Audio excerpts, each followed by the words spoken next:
Gostaria já de pedir para você abrir a tua Bíblia em Hebreus 11.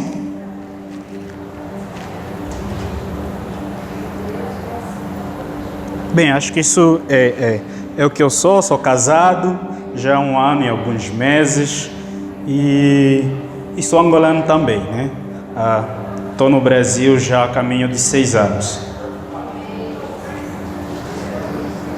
Hebreus 11, se coloca em pé, então vamos ler, acho que é Hebreus, e o capítulo 11 é bem conhecido.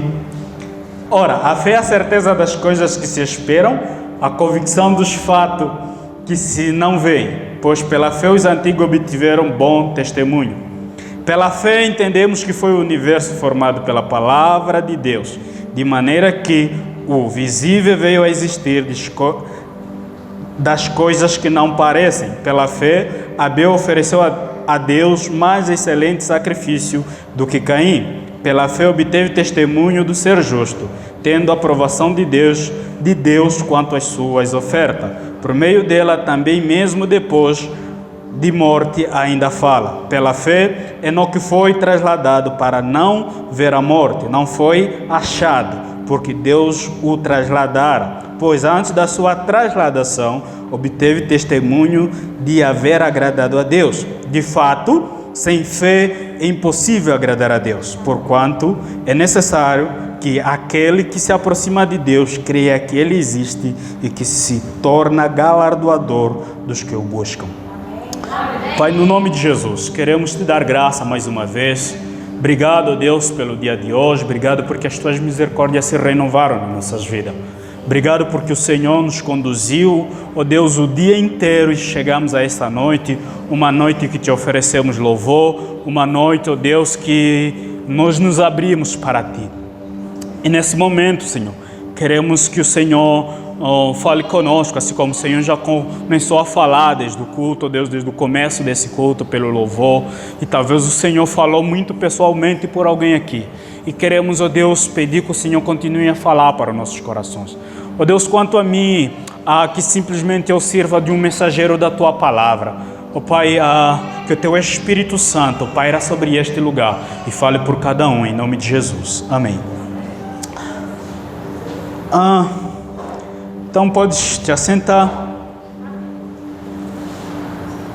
Então, nós vamos meditar, né, essa noite, vamos falar um pouco sobre Hebreus. Acredito que você já ouviu falar muito, já leu bastante esse capítulo e o livro inteiro. Eu gostaria de fazer uma pequena introdução antes de realmente entrar no que aquilo que eu gostaria de falar para você. O livro de Hebreus... Bem, primeiro é que não tem um escritor bem identificado. Alguns vão falar que é Paulo, outros vão falar que é Barnabé, outros vão falar que é Priscila. Então existe uma cogitação de quem é o escritor, porque ele não se identifica. Então, por causa disso, existem muitas cogitações. Eu gostei de um autor, o fundador da Jocum, a organização Jocum. Ele escreve um livro que ele fala, provavelmente, ele mais um outro teólogo muito respeitado, David Hamilton, eles falam provavelmente é Priscila, porque o livro de Hebreus, essa carta, ela apresenta algumas características muito de mãe, alguém que quer trazer as pessoas muito próximo. Então, provavelmente é Priscila, sabendo que Priscila foi uma das pessoas que influenciou na época de Paulo. Priscila tinha muito conhecimento. Tanto quando você vai ler as partes que falam de Priscila, você tem uma diferença quando falam do casal e quando falam simplesmente de Priscila. Alguns momentos, quando Paulo vai se referir de Priscila como ministério, quem tinha o ministério não era Áquila, era Priscila. Áquila era o esposo, Priscila era a esposa. Então o ministério deles, o ministério pastoral de igreja, era Priscila que cuidava. Tanto que Paulo, ao falar do ministério, ele começa a falar o nome de Priscila. E nos judeus, na cultura judaica, não se pode falar o nome da mulher primeiro, antes do marido, quando se trata do casal. Mas nos momentos ministerial, Paulo troca, justamente para mostrar o quanto Priscila cuidava da igreja na localidade onde eles estavam. Então, por essa razão, alguns vão falar que sim, talvez seja Priscila, ou Paulo, ou Barnabé também, sabendo que Barnabé foi a pessoa que discipulou e treinou Paulo, até Paulo ter a maturidade de se tornar esse grande pregador que ele se tornou. Muito bem. Uma das características dessa carta é que os judeus estão a querer desistir da fé. Todos com medo, é um momento de tribulação, é um momento que os cristãos estão sendo perseguidos, então muitos deles querem desistir do cristianismo. Ao querer desistir então desse todo problema que eles estão a passar, o autor então pega esse problema e começa a tratar desse problema. E nessa noite, talvez você esteja numa posição igual, querendo desistir das coisas. O autor aos Hebreus percebe isso. Quando tudo parece não fazer mais sentido, quando tudo parte, quando tudo parece perdido, dá uma vontade de chutar o balde. E os crentes, os judeus e os não-judeus se encontram num posicionamento como esse. Parece que seguir a Cristo não foi boa ideia. Deixar o judaísmo para o cristianismo estava a parecer uma ideia perdida. Parece que eles abriram mão de muita coisa. Desistir de tudo em nossa volta e da fé. Este é o sentimento que pairava entre os judeus convertidos ao cristianismo. Os judeus que se converteram estavam a se encontrar em um momento de turbulência. Após terem sofrido muita pressão e perseguição, muitos entraram na dúvida da decisão que antes tinham tomado, se era certa ou não a decisão de aceitar Jesus como Senhor e Salvador. Por esta razão, o escritor desta carta escreve com a intenção de conscientizar os crentes para não voltar ao judaísmo, porque Jesus é superior a todos, a tudo e todos que eles já conheceram. Então esse é o objetivo da carta, mostrar que Jesus é superior a tudo. E é disso dessa noite que nós vamos tratar, a superioridade de Jesus em tudo que você já conheceu. Não existe algo maior e alguém maior que Jesus Cristo. E se você já leu Hebreus, sabe como é que Paulo começa. Paulo vai mencionar todos, e nesse capítulo especificamente ele fala dos heróis da fé. Ele cita os heróis da fé. E uma das coisas que Paulo começa para falar sobre a superioridade de Jesus Cristo, ele começa a falar assim: Jesus é maior que os anjos. Paulo no capítulo 1, ele fala que Jesus é maior que os anjos. Os anjos de toda a sua... de tudo de bom que a Bíblia fala sobre eles, ainda assim Jesus é maior que eles. O capítulo 2, Jesus fala que, o autor fala que Jesus é superior aos anjos em sua humanidade. Capítulo 3, Jesus é superior a Moisés. Imaginam que o judaísmo, Moisés é a pessoa que representa o judaísmo todo. Todos os judeus se apegavam a Moisés. E o autor fala para os judeus, Jesus é superior a Moisés. Isso está no capítulo 3. Capítulo 4, Jesus é superior a Josué. Josué, que é uma representatividade de Jesus, Joshua, que é o nome dele em hebraico. Então os judeus tinham muita estima por Josué. Josué representava essa pessoa após Moisés. E o autor está a falar, Jesus é superior a Josué. É bom que você comece a colocar isso em mente, todas as pessoas que Jesus está a citar, porque essas pessoas eram importantes para o judaísmo. Então Jesus é superior que Josué. Jesus também é superior que Arão. Arão, sumo sacerdote, representa Arão é representante de Cristo na terra. E quando Jesus veio, então o autor está falando, ok, vocês tinham Arão como sumo sacerdote, o que decidia tudo sobre a espiritualidade, o que tomava a decisão sobre a espiritualidade. Mas Jesus é superior que Arão. Isso é o capítulo 5. E no capítulo 6, então, ele abre parênteses e começa a exortar. Ele faz várias exortações, se você puder depois abre. Capítulo 7, o sacerdote é superior que a ordem de Melquisedeque.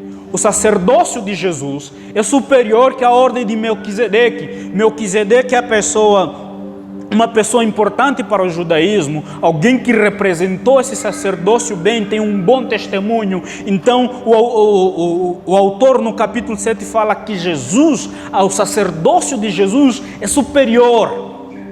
Amém. Capítulo 8 e o capítulo 9, o sacerdócio de Cristo é superior ao sacrifício da antiga aliança. O sangue de Cristo é superior. A aliança de Cristo foi superior à antiga aliança. Então, se antigamente para perdoar os pecados era preciso matar um animal, era preciso derramar o sangue do animal, o autor está a falar que o sangue que Cristo derramou é maior que o da aliança antiga, a aliança do Antigo Testamento. Então, tudo que eles já conheceram até aquele momento, o autor está a escrever, falar para eles, tudo que vocês já conheceram até o momento, Jesus é superior a tudo. Em outras palavras, para nós, o que isso significa? É que Jesus é superior a tudo que você já ouviu.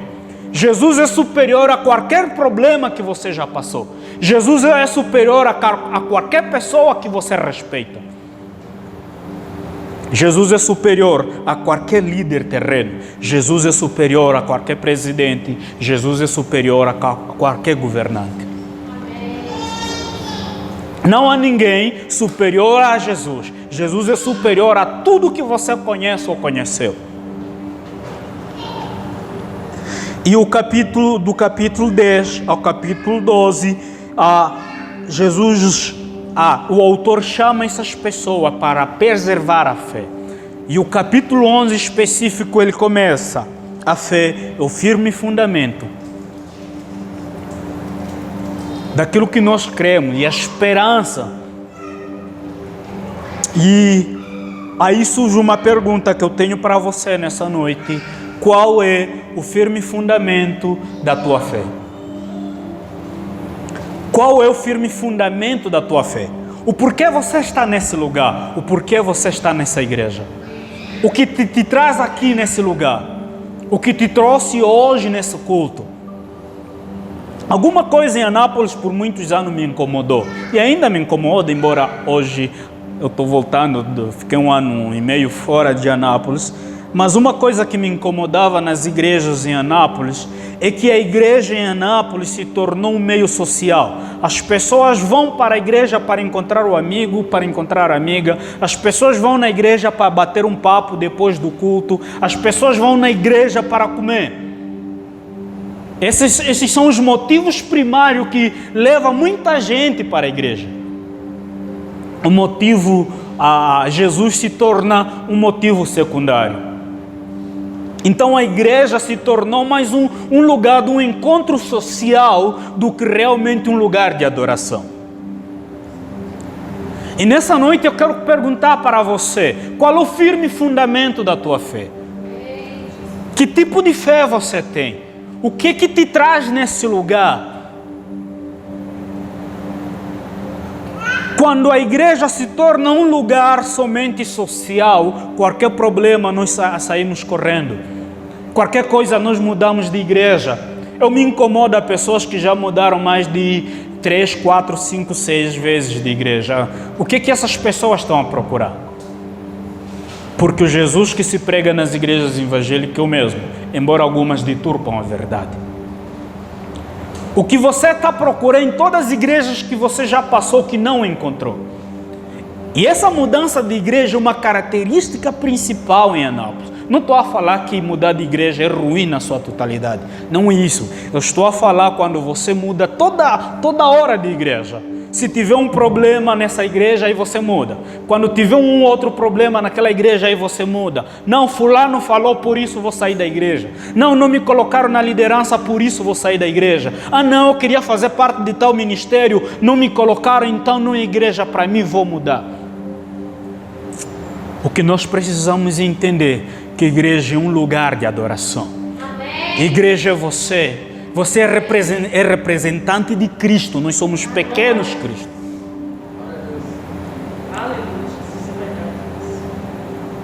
Então, mais que mudar de igreja por causa de um problema, você precisa ser igreja a ponto de representar Cristo. As tuas atitudes precisam ser igual às atitudes de Cristo. As pessoas precisam olhar para você e poder falar, eu quero ser igual a fulano. É claro que não é possível. Você é uma pessoa única, é impossível ser igual a você. Mas é possível as pessoas se espelharem em você e começarem a fazer as coisas certas. Qual é o firme fundamento da tua fé? Nós encontramos a Bíblia vai falar de 2 fundamentos da fé. A primeira é que a Bíblia fala, se você confessar Romanos, deixa eu confirmar aqui, Romanos 10:9, vai falar se você, eu trouxe 2 motivos, confessar Jesus como Senhor e crer na ressurreição dos mortos. Esse é o primeiro fundamento da fé. Se você confessa que Jesus Cristo ressuscitou dentre os mortos e com a tua boca confessar que Ele é o Senhor, então você se torna cristão. Mas não é confessar da boca por fora, é confessar a partir do coração e crer com o teu coração. É crer de verdade nisso. E é isso que te torna cristão, é isso que te torna igreja. Então, quando você pensa que Jesus morreu por causa dos teus pecados, quando você vai à igreja, os problemas das pessoas ou entre as pessoas se tornam inferior. Os problemas entre as pessoas não é importante. Os problemas que você vai enfrentar dentro da igreja, isso é de menos. Jesus enfrentou muito mais. Qual é o fundamento da tua fé? Qual é o firme fundamento da tua fé? Existe alguma coisa que você se apega quando o cristianismo já não tem mais sentido? Quando vir à igreja já não tem mais sentido? Quando o louvor já não está fazendo mais sentido? Quando tudo que você aprendeu sobre cristianismo talvez já não está fazendo mais sentido? O que te firma em Cristo? Tem dias que não faz sentido que a Bíblia fala que Deus é amor, a igreja é um lugar de amor, e você chega na igreja, parece que na igreja só tem fofoca, parece que na igreja só tem problema. Mas é nesse momento que eu pergunto, quando esse momento acontece, o que te firma na igreja? Qual é o firme fundamento da tua fé? O que te torna ainda, o que te traz ainda, o que te torna ainda acessível a Cristo?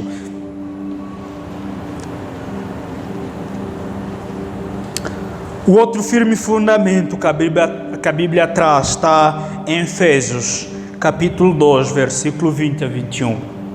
Jesus é a pedra angular, aonde todos estão firmados, aonde todos estão edificados. Você se vê como casa? Você se vê como uma pedra que está edificada sobre Cristo? Sabe, essa metáfora que o autor, no caso já Paulo, vai usar na carta aos Efésios, Ele fala que Jesus é a pedra angular, é a primeira pedra. Jesus é esse chão que você pisa. Para construir essa parede foi preciso colocar uma base e outros blocos ou tijolo estão em cima desta base. Essa base que segura essas 4 paredes que estão aqui. E o Paulo está a falar aos Efésios, Jesus é essa base. Jesus é esse firme fundamento. A minha pergunta é, Jesus, esse firme fundamento da tua fé, você está edificado sobre essa rocha? Você está sobre a rocha? É porque em alguns momentos eu tenho dúvida, essas pessoas estão sobre a rocha. Porque pequena coisa deixam de ser cristão. E os crentes de Anápolis, eu estou a falar de Anápolis porque é o lugar que eu conheço. Eu preguei em várias igrejas, eu me relacionei com várias pessoas de várias igrejas, então eu sigo muitos jovens de Anápolis no Instagram. É que o cristianismo de Anápolis, muito mais nos jovens, é de 6 em 6 meses. Você vê, 6 meses, as pessoas postam muito vídeos, está no culto, está adorar, está a louvar. Daqui a 6 meses, a mesma pessoa está na boate, está a postar foto dançando, está a postar foto dançando funk, e dentre outras coisas. E aí eu não consigo entender. Eu fico assim, calma aí, essa não é a pessoa que há alguns meses atrás estava a postar que estava a orar, estava no meio dos crentes, estava feliz, estava a mostrar o louvor da igreja tal, a igreja X. E como é que essa pessoa agora já, em menos de um ano, ou depois de um ano, já mudou? Já está nas boates? Essa é a realidade do cristianismo aqui em Anápolis. E aí eu me pergunto, qual é o firme fundamento da fé dessas pessoas? Você é mais uma dessas pessoas que um pequeno problema já vai na boate? Um pequeno problema já pode estar bebendo cerveja para mostrar para o pastor que você é o cara, ou a cara também.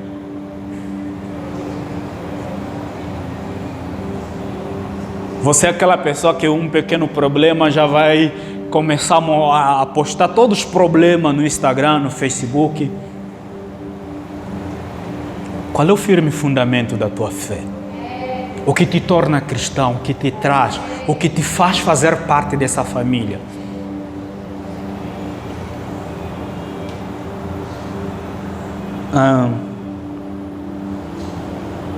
E a outra coisa é que muitas pessoas em Anápolis, elas só são cristãos quando estão em Anápolis, porque a maioria dos amigos são cristãos. Quando mudam de igreja, quando mudam de cidade, essas pessoas deixam de ser cristãos. Eu sigo algumas pessoas que cantavam em várias igrejas aqui em Anápolis, que saíram de Anápolis, mudaram talvez para o trabalho, não sei, não converso, talvez por alguma necessidade, mudaram de Anápolis, foram para outras cidades. Essas pessoas deixaram de ser cristãos. O que postam você admira? Calma aí, essa pessoa que cantava louvor em todas as igrejas de Anápolis, e que fazia parte da banda tal, hoje está a postar toda coisa, tudo que é mundano. Que cristianismo é esse? Que fundamento é esse que a pessoa tem? Qual é o firme fundamento da tua fé? Amém. Nessa noite eu gostaria que você começasse a se perguntar: e se você sair de Anápolis, você vai continuar cristão? E o Covid veio mostrar para mim, tem muitas coisas que o Covid mostrou. Uma das coisas é como Deus nos fez excelente. Pessoas com capacidade de se adaptar. Pessoas com capacidade de se reinventar. Então, por que nós só somos cristãos quando está tudo bem? Ou quando nós queremos alguma coisa, quando o namoro termina com a pessoa de tal igreja, você deixa de ser da igreja. Ou você deixa de ser cristão, porque na tal igreja não te apoiam, porque o namoro terminou. Que tipo de cristianismo é esse que depende do namorado ou da namorada? Que tipo de cristianismo é esse que depende do marido ou da mulher? Eu gostaria que você refletisse nisso. Que tipo de cristianismo você está levando? Quais são as coisas que se esperam? O pessoal do Antigo Testamento esperava a vinda de Cristo. O versículo B fala que é as coisas que se esperam. Para o pessoal do Antigo Testamento, para os judeus, era a vinda de Cristo. E Jesus Cristo já veio. E eles o rejeitaram. E a segunda coisa era a implantação do reino de Deus. O reino de Deus está implantado nessa terra. Amém. Romanos fala que o reino de Deus é paz, justiça. O reino de Deus é isso, é justiça. Sabe o que é justiça? Nós só pensamos em justiça quando alguma pessoa faz alguma coisa de ruim para nós. Aí nós começamos a pensar justiça e tudo mais. Mas você já pensou alguma vez justiça? O que é justiça que a Bíblia fala? Vou falar uma maneira muito simples que eu penso sobre justiça. Se você tiver na tua casa, aparece um amigo, imagina que você compra 2 pães e você está com muita fome e você gostaria de comer esses 2 pães.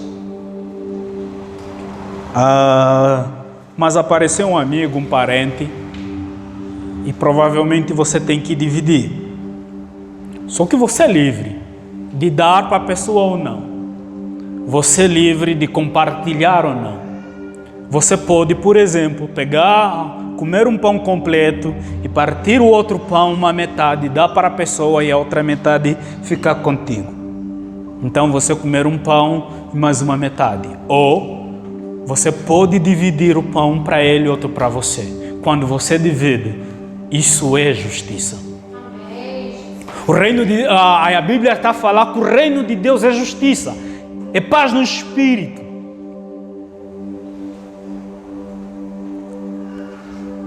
Como é o teu relacionamento com as pessoas à tua volta? A implantação do reino já foi feita. E nós esperamos então a segunda vinda de Cristo. Mas só esperam a segunda vinda de Cristo aqueles que têm fé.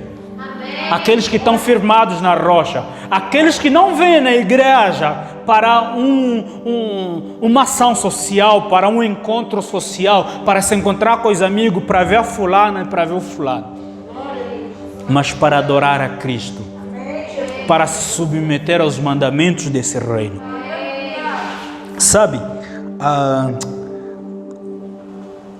religião ou fé, a fé em si é tão importante que eu acho que fé e religião são sinônimos, porque hoje as pessoas querem falar mais de fé na ciência para não falar de religião, porque a religião, de vários erros que cometeram, quando você fala sobre religião, a pessoa não quer ouvir. Hoje a religião é taxada como ruim. Então as pessoas preferem falar de fé porque você pode ter fé em qualquer coisa. Em uma pesquisa que eu e 2 minhas colegas fizemos, nós lemos 66 artigos publicados e nós escrevemos sobre esses artigos. Dos 66 artigos, todos eles, ou a maioria deles, confirmam que a fé, a espiritualidade é importante para as pessoas. Isso fé em vários sentidos, fé em qualquer coisa. Ter fé em alguma coisa é importante para a saúde física, para a saúde mental da pessoa, independentemente de que fé seja essa.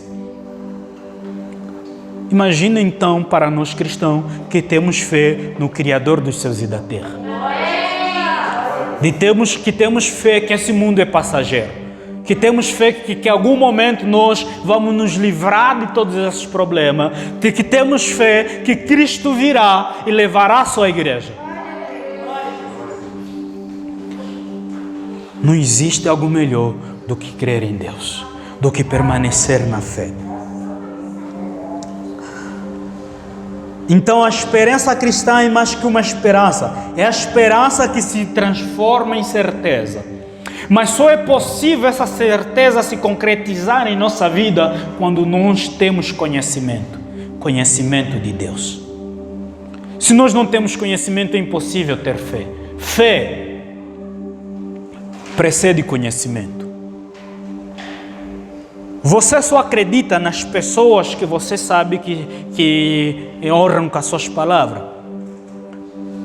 Provavelmente você não emprestaria dinheiro para qualquer pessoa porque você não conhece, não tem fé sobre elas. Então, você precisa começar a conhecer Deus. O que prova que você tem fé realmente é o quanto você se dedica para ler Bíblia. É o quanto você ora. E oração sem conhecimento em vão. A Bíblia fala que vocês oram, não recebem porque vocês não sabem orar. A única maneira de orar corretamente é orar por intermédio da palavra. É conhecer a Bíblia. E daí começa a fé. Minha pergunta é: qual é o firme fundamento da tua fé?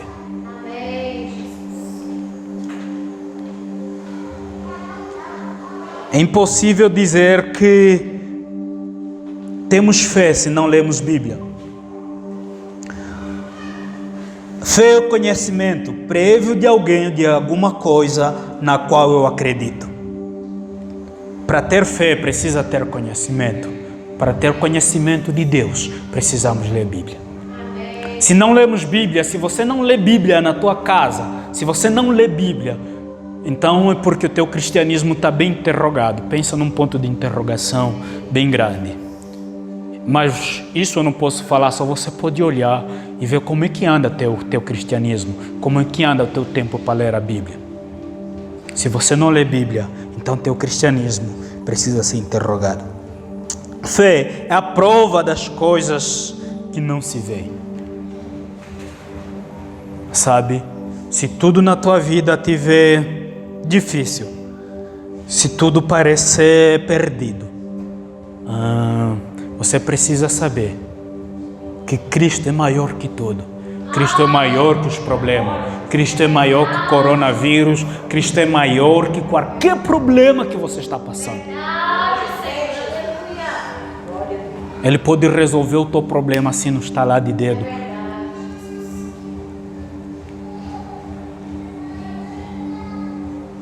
Pedis, não recebeis, porque não sabeis pedir como convém. Então, nessa noite, eu gostaria que você refletisse nisso. Como anda a tua fé? Qual é o firme fundamento da tua fé? O que te torna cristão? A gente até pode vir na igreja por convite de um amigo ou dos pais por obrigação, mas em algum momento da nossa vida precisamos tomar uma decisão. E só tomamos essa decisão quando nós nos firmamos nessa rocha, quando decidimos nos firmar, ser uma das pedras. Amém? Amém. Amém.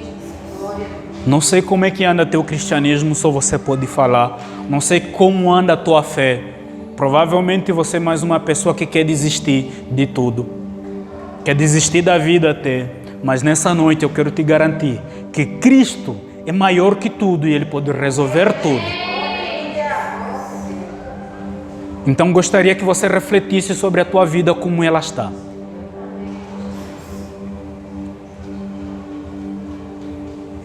E Jesus então vem para restaurar, se você abrir o teu coração e se entregar nele. A Deus, no nome de Jesus. Mais uma vez, obrigado, Deus, porque Tu és Deus. Oh Pai, provavelmente existem pessoas nesse lugar que se encontram meio perdidos. Talvez existem pessoas nesse lugar, Deus, que querem desistir da fé por vários motivos, por vários problemas familiares, problemas financeiros, problemas emocionais. Oh Deus, N problemas, Deus. Problemas que talvez nós não pensamos a causa, impossível para nós que estamos de fora imaginar. Deus, que nessa noite nós convidamos o Teu Espírito Santo E esse Espírito Santo vir tocar no coração de cada pessoa que está nesse lugar. Deus confronta o pecado no coração dessa pessoa, mas ao mesmo tempo conforta, Senhor. Abraça. Oh Deus, restaura. Oh Deus, traga essa pessoa para o Senhor. No nome do seu Filho amado Jesus. Nós queremos dizer sim, Senhor, eis-nos aqui. Queremos dizer sim, Deus, eis-nos aqui. Nós estamos dispostos a doar os nossos corações para o Senhor. Nós estamos dispostos a nos apresentar para o Senhor. Nós estamos dispostos, Deus, a chegar a Ti com um coração alegre, com um coração disposto a Te adorar. Até quando nossos corações não estiverem dispostos, Pai, nós vamos obrigar, assim como Davi obrigou. Louve ao Senhor, minha alma,